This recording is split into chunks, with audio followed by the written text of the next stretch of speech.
Hey everyone, it's CurlyHairedVanguard, and welcome back to another overdressed deck profile. Today we're going to be going over none other than Hexaorb Sorceress.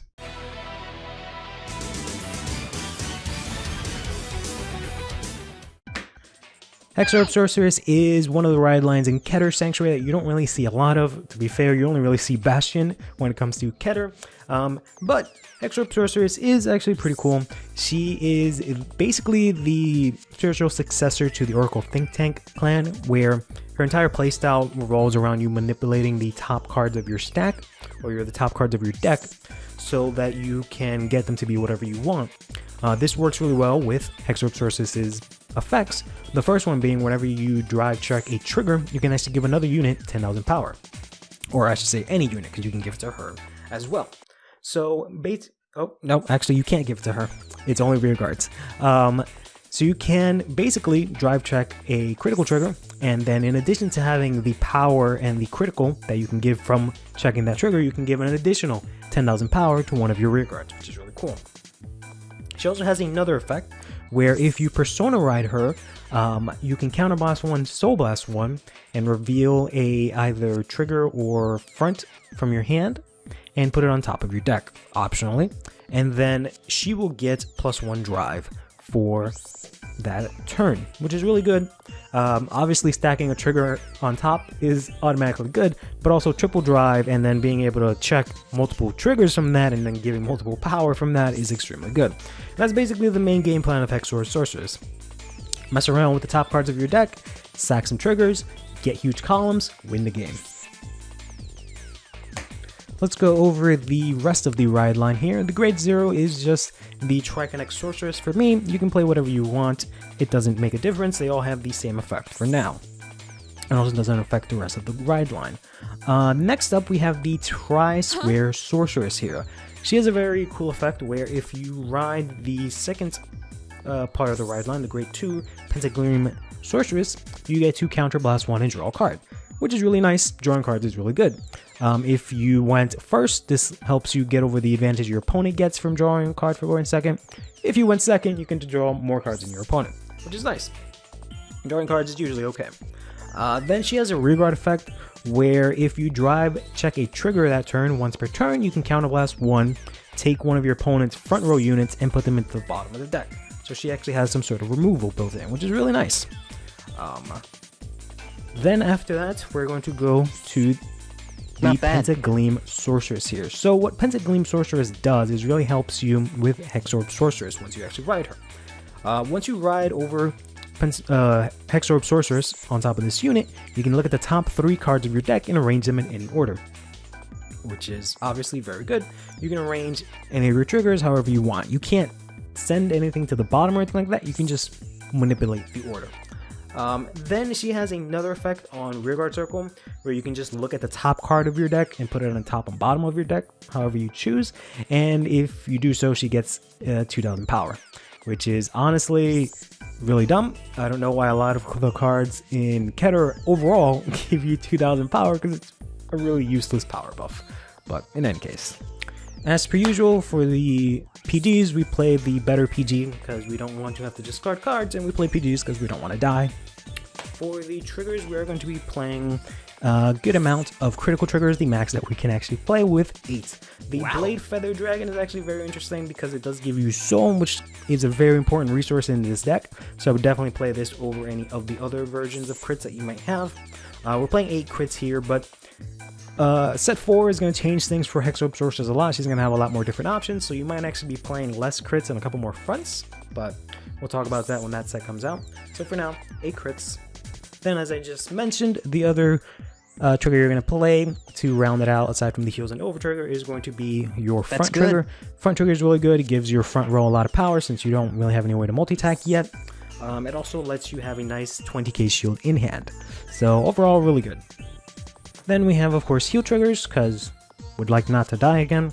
And then finally, we have the over trigger for Keter Sanctuary. I think you kind of really have to play this over the Kree Elemental one. Reason being is the Kree Elemental one just gives you, have 2 units, get 100 million power. But the power buff is really sort of irrelevant, even though it is 100 million twice. You're better off, I think, getting 100 million to one unit and then giving all of your units drive check, which is what this does. So I think that's a way more powerful effect, especially with the fact that you are more likely to hit this since you can drive check 3 times and also manipulate the top cards of your deck. So I think this is a very important card for this deck. It's actually going to be a first for the channel here, but we're actually going to be playing more than one set of grade 1s here. So we're going to be playing 4 copies of the Tortoise and 4 copies of the Glass Sorceress. Magic of Revelation Tortoise is a really amazing card. On place, if you have Hexaorb Sorceress as your Vanguard, you can counterblast 1, search your deck for Hexaorb Sorceress as your hand. In layman's terms, it's just a Persona Red Searcher. That's always good. The only problem with this card is that you are changing the top cards of your deck, so if you happen to get like an overtrigger and a crit and you put it on top, you're not going to be able to use this to get your Persona because you're just going to lose out on the stuff you just stacked. So you got to be kind of careful with this. I might actually end up playing 3 of these in the future, but we'll see what happens. Then next up, we got the Glass Sorceress here. I am not a very big fan of this card, to be totally honest with you. I kind of hate her, but she is kind of necessary. So what she does is, on Rearguard Circle, on place, you counterblast 1, discard a card from your hand, then look at the top 2 cards of your deck, and if there's any units there, you can call them. If not, you can put them back on the top of your deck in any order. So the main purpose of this card is to be able to come back when most of your board has been wiped. It also lets you swarm the field pretty easily. The only problem is that you have to be on your grade 2 or 3, so you can't really swarm on grade 1. You can try it on grade 2, but you probably just use your counterblast to draw a card, more than likely. So you're more than likely going to use this on grade 3. So after you get bopped by Leonard or Derek or Gravidia's Meteors or something of that sort, you can use this to get a couple of units more on the field, because essentially once you Persona ride, you really just need 2 units at least, and you can probably get a good value out of that. So this helps you hit that. The reason I don't like this card is the fact that, one, this deck is very resource reliant. Counterblast and Soul Blast is very important. To then have to lose Counterblast and then also have to lose a card in my hand is really painful. But it's just kind of, the effect is kind of just too good to not play. As usual, we got a very strong grade 2 game here, with arguably the best grade 2 for Hexaorb Sorceress here in the Exquisite Knight Olwen. What Olwen does is, on place, on rearguard, if your Vanguard is Hexaorb Sorceress, the card will get very blurry and focus in on Silent Magician's face instead of the actual card. There we go. It will allow you to Soul Blast 1 and look at the top 2 cards of your deck, and you can put them back on top of your deck in any order. In addition to that, you can also put any cards you don't like on the bottom of your deck. So this is an amazing card because it lets you manipulate your stack the most out of all of the cards in the deck. In addition to that, he also has a second skill where if you drive check a trigger for that turn, you can counterblast 1 and get 10,000 power. This is not once per turn, so you can use this as many times as you want. If you stack, his power plus the trigger you just checked power plus Hexaorb Sorceress's effect, you can get a huge, ridiculously huge rearguard here. So this is always going to be, I think, a 4 of in Hexaorb Sorceress until we get something amazingly good. And next up is the Kakarone, Magic of Objective Kakarone. She kind of sucks, in my opinion, if I'm being totally honest with you. So she has a very similar effect to Owen, where on place, if you have Hexaorb Sorceress, Soul Blast 1, and look at the top 2 cards of your deck, place them back in any order. You can't place anything at the bottom, so she's already worse than Owen. But on top of that, she is a good, defensive card, because if you have Hexaorb Sorceress, she gets 5k shield, so she has a 10k shield for free. But she has, again, one of these dumb 2k pluses, which honestly don't do anything. If I was attacking a grade 2, I could already hit over it. If I was attacking a grade 3, that 2k doesn't do anything for me, which is why this card really annoys me. But for the time being, I think it's best to play 4 of them just to give you that defensive number and give you another option to manipulate the top cards of your deck. It'll be a discount Owen for 1, even though this is a triple rare and Owen is a rare. Next up, we're going to play a couple of, tech options here. First one being the Sterilized Angel. Sterilized Angel is very simple. If you don't have any face-up cards in your damage zone, she gets plus 5k. The reason I placed Sterilized Angel is that I needed another card that was a good front row attacker. Sterilized Angel is great for that because more often than not I won't have any counterblast, so she'll very easily have 15k. With that and Hexaorb Sorceress's buffs, she'll actually be 25k, which is a very, decent number to hit. Then the final grade 2 here that we're going to play is actually the Drilling Angel. This is actually a new addition to my deck. I was originally not playing this because I was not a big fan of him, but basically what it does is on place, you can put a unit from your drop into the soul, then look at the top 3 cards of your deck. If a unit that is the same as the one you put into the soul is within those cards, you can actually call it to rearguard. If not, shuffle your deck. The shuffle your deck part is the part that's kind of the worst. So this works similar to with Tortoise. So if you use this and Tortoise at the same time, that's not half bad. But basically what the Drilling Angel does is it gives you a really easy way to get, a card in soul without losing a card on top of your deck. So for example, you don't have to soul charge and run out of cards or anything like that. And it lets you use your drop, which is essentially, useless to you in this deck, which is really nice. And you can actually call out a card from soul since you do play from the top of your deck. Since you play multiple copies of cards, so if you on your grade 1 turn discard, let's say an Owen, you can more than likely hit another Owen with this effect. So I think the best use of this card is actually if for some reason on Hexaorb Sorceress's turn you don't have anything to change your stack or your stack is completely garbage, then you can go into this. Or more importantly, on grade 2, you can actually make good use of this to get the extra soul where your stack doesn't matter as much. And then also maybe even swarm the field with another grade 2 or grade 1 and actually, do some pretty good damage early on. So that's where this card really shines, I think. For the grade 3, we're going to be playing 3 more copies of the very blurry, there we go, Hexaorb Sorceress, so we can actually hit our Persona Ride. Persona Ride is really good, so we're going to play 3 copies of that. Then next up, we're going to be playing 3 of the Knight of War Fasado.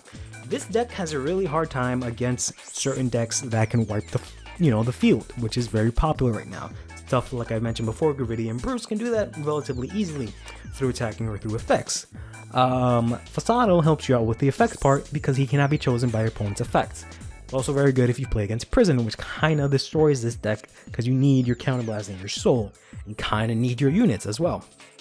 So Fasado really helps out with that. In addition to that, Fasado helps you get counter charge and soul charge when his attack hits. So this is basically, next to Owen, this is one of the best cards in Hexaorb Sorceress. That being said, it is a grade 3. Also, my problem with Fasado is that your opponent can very easily see that you need this attack to hit in order to get your resources, and they can just guard the attack, which means the attack will not hit and you will not be able to get the benefits of it.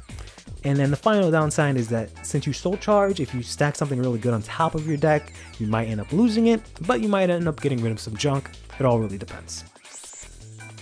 And the last card I'm going to play here is going to be, unfortunately, another grade 3, but it is going to be the Octo-Devote Sorceress. This is usually probably a 4th Fasado, but I figured this might work out a little bit better. I say I figured because I only play one of her and I've yet to actually make her useful. But in theory, the idea is if I have this out, instead of using Fasado, I can use her effect, where if I drive track a trigger and I have Hexaorb Sorceress, I can retire her to countercharge her Soul Charge 1, which means I get to get the resource without my opponent being able to stop me, which is really nice. That being said, losing a rear guard on field is kind of crummy, so that's why I'm only really playing one of her. But we might be playing more of her in the future. We'll see how that goes. So really quickly, I wanted to just go over some extra options that I've considered in playing this deck. So there is, for example, some copies of the Tri-Square Sorceress that you can play in the main deck. As you saw, I don't play any, but you can go ahead and play this as a booster in the main deck and then use it to bot deck your opponent's cards, which is pretty solid. There's also the Painkiller Angel, which I tried for a bit, but I didn't really like losing so much soul. But basically what Painkiller Angel does is at the end of the battle that this unit boosted, you can Soul Blast 1, retire her to draw a card. Well, drawing cards is nice. We also have the Fashada Divine Sister, or the other way around. Whenever you drive check a trigger unit, you can Soul Blast 2 and countercharge 1, so this is another way to like try and get some resources without having to worry about your opponent blocking you, but then again, you're Soul Blasting 2, so I don't know if I'd really use that. We also have the Divine Sister Pastelitos, which you can play instead of the Sterilized Angel that I play.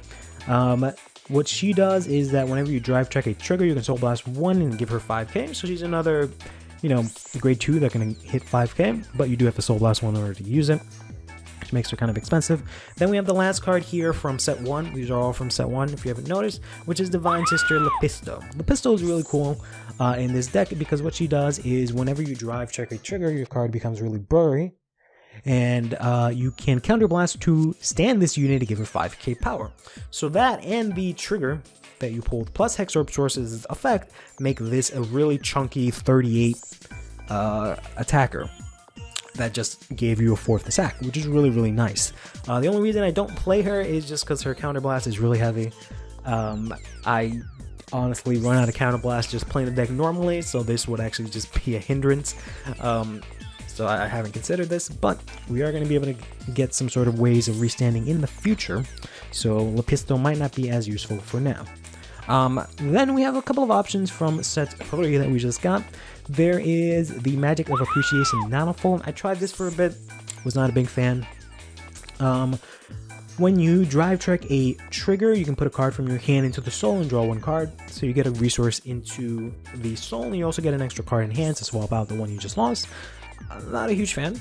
Then the other units here are going to be grade 3s. There's Wish for Tomorrow, which is an order that you can play by counterblasting and soul blasting 1 and revealing a front or a trigger. And what you'll do is you just draw a card and put the trigger on top of your deck. So it's essentially Hexaorb Sorceress' Persona Right effect, but it has the same cost, which is kind of the real big problem with this card. You know, counterblasting is kind of heavy in this deck. Soul blasting is kind of heavy in this deck. Doing both is also really heavy. So if you, for some reason, would like to play 3 copies of, or 4 copies of this instead of playing, let's say, the Persona Right, even the Persona Right number is really important, you could do that, and then not play Tortoise and play something else. You know, that is an option. Here is the Erase Rod Angel. I was considering playing this instead of the Diaglass Sorceress because she sort of does the same thing, but slightly better. So she's a grade 3 and on place. You Soul Blast 1, look at the top card of your deck. If it's a unit, you can call it. If not, put it on top of your deck. So lets you look at the top card of your deck and lets you get a free unit out of it. And you Soul Blast, which is a little easier to get than the Counterblast, but I already have a lot of units that Soul Blast, and she's another grade 3. I don't really think playing a lot of those in this deck would really help. Speaking of grade 3s, there is this guy, the Heavenly Shock of, oh boy, Distinction? Yeah, Lagriel. You can always try and play this. You can rest a bust on your units and then use him to attack and get a drive check. You know, if you use this with Hexaorb Sorceress, he can get really big and then have a drive check. So he'll essentially be another Vanguard. So that is an option that you can play. I was really considering playing 1 or 2 of these, but I found that running too many grade 3s kind of hurt the deck a little bit, so I've just settled for Fasado and the Sorceress. So that's basically Hexaorb Sorceress. She's rather simple to play. You really just want to ride into your Hexaorb Sorceress from your Pentagleam, look at the top 3 cards of your deck. If it's junk, you can use your Drilling Angel to reset that, as well as your Persona Ride Searcher, which gives you a Persona Ride, which is really nice. If it is not junk, you can use your Kakarone and your Owen to make them maybe a little bit better, slightly manipulate that a little bit. And then you just want to go into your Diaglass Sorceress when you need the resources, or if you have something cool in the top that you can get. And then finally your Fasado to kind of just be there constantly, having to restrict, and then also being able to get you resources, being a very good target perhaps for some triggers. And that's basically how the deck plays. So yeah, that is basically my Hexaorb Sorceress deck. If you have any other options for me, please let me know down in the description below. I really do like Hexaorb Sorceress. I'm thinking between this and Bob Sagra, that will probably be the second deck that I play in overdress, with Barrel Magus being the main deck. And I'm very excited for what this gets in set 4, where it's actually going to be able to like restand units, which I think is going to be huge with these powers. But we'll see how that works out. But until then, take care of yourself.